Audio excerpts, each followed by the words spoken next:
For hundreds of thousands of years, humans wandered the earth as hunters and gatherers. Every sunrise brought hunger. Every sunset brought fear. There were no villages, no fields, only the endless chase for survival. But then, everything changed. A simple seed, dropped into the soil, unlocked a power greater than fire, greater than stone. It was the seed of civilization. This is the story of how farming transformed humanity forever. The Ice Age was ending. Glaciers melted. Rivers burst free. Green valleys and fertile plains spread across the land. Here, in the rich soil of a changing world, humans made a discovery that would rewrite destiny. The wild plants they gathered, wheat, barley, rice, maize, could be planted, nurtured, and harvested again and again. For the first time in history, humans had more than survival. They had control. The age of hunters was ending. The age of farmers had begun. 12,000 years ago, the Ice Age was ending. The great glaciers that had locked the earth for millennia began to retreat. Rivers burst across the land. Forests spread. Grasslands stretched as far as the eye could see. The frozen silence was replaced by a world alive with growth. For the first time in generations, food was everywhere. Herds of gazelle and wild cattle roamed the grasslands. Fields of wild wheat swayed in the wind. In river valleys, rice sprouted. In the Americas, maize grew tall under the sun. Nature was not just a battlefield anymore. It was a garden waiting to be sown. Humans began to notice something remarkable. When seeds fell from plants into the soil, new plants grew in their place. What had once seemed like a gift of the gods was, in truth, a cycle, one that could be guided, shaped, and controlled. For the first time, humans held in their hands not just food, but the future. What began as gathering soon became planting. Tribes experimented, scattering seeds near rivers, protecting them from animals, returning months later to find fields of grain. Each season taught them more. Each harvest brought stability. Humanity was learning to shape the land.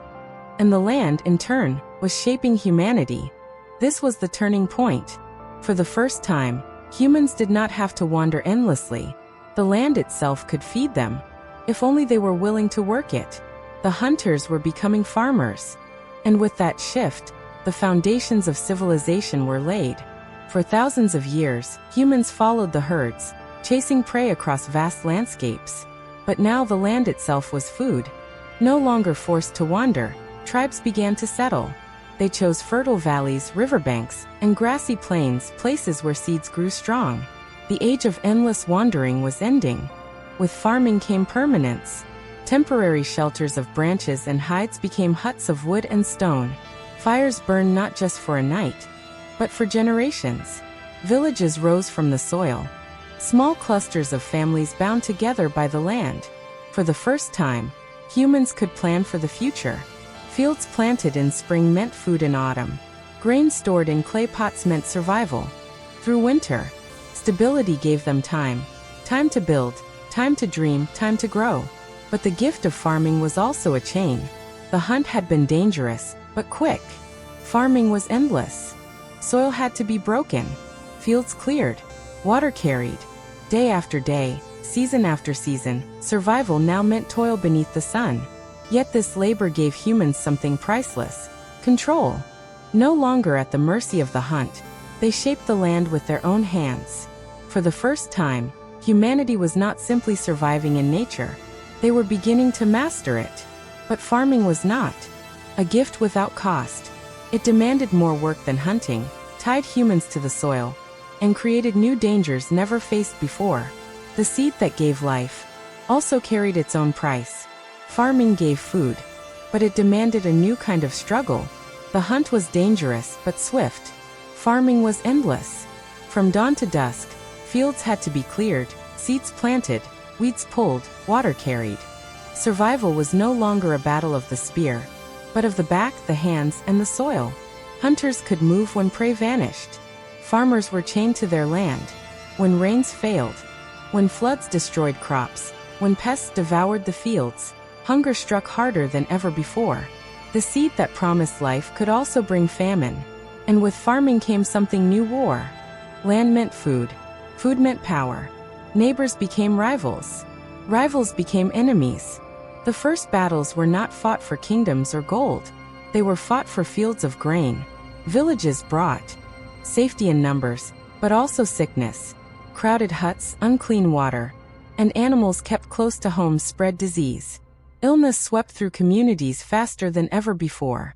For the first time, humanity faced an invisible enemy, born not in the wild, but in their own villages. The dawn of farming was both blessing and curse. It gave stability, but demanded toil. It gave abundance, but brought hunger in new forms. It built villages, but also bred conflict and disease. The seed was humanity's second great leap, but it was not free. And yet, humanity endured. For with every cost came progress. And from these scattered farms would rise something greater than survival itself. The first villages, the roots of civilization. Farming gave humans a new world. The endless chase of the hunter was over. The soil itself became a partner in survival. It brought food, homes, and stability. But it also brought toil, famine, conflict, and disease. The seed was a gift and a burden. Yet it was the seed that planted the roots of our destiny. From scattered farms rose villages. From villages would rise society. And from society, civilization itself. The hunters had become farmers. Now the farmers would become builders. Next on ancient survival, the first villages, from hunters to builders.